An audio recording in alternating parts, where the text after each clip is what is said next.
Transit ಅಲ್ಲಿ ಅಲ್ಲೇ ಸಿಕ್ಕಾಕೊಂಡಿದ್ದಾರೆ. ಅವರು ಸ್ವಲ್ಪ ಆತಂಕದಲ್ಲಿದ್ದಾರೆ.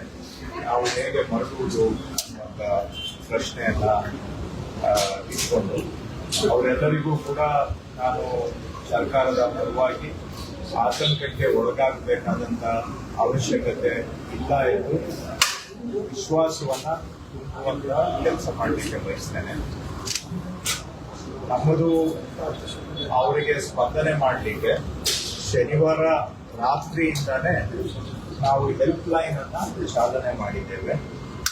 ಈಗಾಗಲೇ ಸುಮಾರು 109 ಅಲ್ಲಿ ಸಿಲುಕಿಕೊಂಡಿರ್ತಕ್ಕಂಥವರು ನಮ್ಮ ಹೆಲ್ಪ್ ಲೈನ್ಗೆ ಕರೆಯನ್ನ ಮಾಡಿ ಅವರಿಗೆ ಅವರ ಮಾಹಿತಿಯನ್ನ ನಮಗೆ ಕೊಟ್ಟಿದ್ದಾರೆ. 109 ನಿನ್ನೆಯೂ ಸಹ ನಾವು ಮುಖ್ಯಮಂತ್ರಿಗಳು ನಿನ್ನೆ ಬೆಳಿಗ್ಗೆ ಸೂಚನೆ ಕೊಟ್ಟ ನಂತರ ಮತ್ತಷ್ಟು ಜಾಗೃತರಾಗಿ ನಮ್ಮ ವಿಪತ್ತು ನಿರ್ವಹಣೆ ಪ್ರಧಾನ ಕಾರ್ಯದರ್ಶಿಗಳು ಆಯುಕ್ತರಿಂದ ಹಿಡಿದು ನಮ್ಮಲ್ಲಿ ಸ್ಟೇಟ್ ಎಮರ್ಜೆನ್ಸಿ ಆಪರೇಷನ್ ಸೆಂಟರ್ ಅಂತ ಇದೆ, SCOC, ಅವರು ಶನಿವಾರ ರಾತ್ರಿಯಿಂದಾನೇ ನಾವು ಆಕ್ಟಿವ್ ಆಗಿ ಕೆಲಸ ಮಾಡ್ತಾ ಇದ್ದೇವೆ.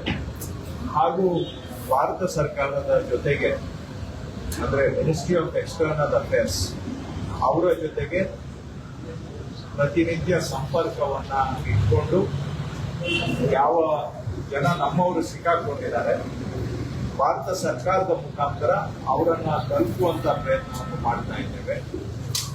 ದೆಹಲಿಯಲ್ಲಿ ಇರ್ತಕ್ಕಂಥ ನಮ್ಮ ರೆಸಿಡೆಂಟ್ ಕಮಿಷನರ್ ಅವರು ಸಹ ministry of external affairs Delhi ಜೊತೆಗೆ ಪ್ರತಿನಿತ್ಯ ಸಂಪರ್ಕದಲ್ಲಿ ಇಟ್ಕೊಂಡು ಅವರು ದೆಹಲಿಯಿಂದ ನಮ್ಮ ಕರ್ನಾಟಕದ ನಿವಾಸಿಗಳ ರಕ್ಷಣೆಗೆ ಅವರು ಕೋಆರ್ಡಿನೇಷನ್ ಅನ್ನ ಮಾಡ್ತಾ ಇದ್ದಾರೆ.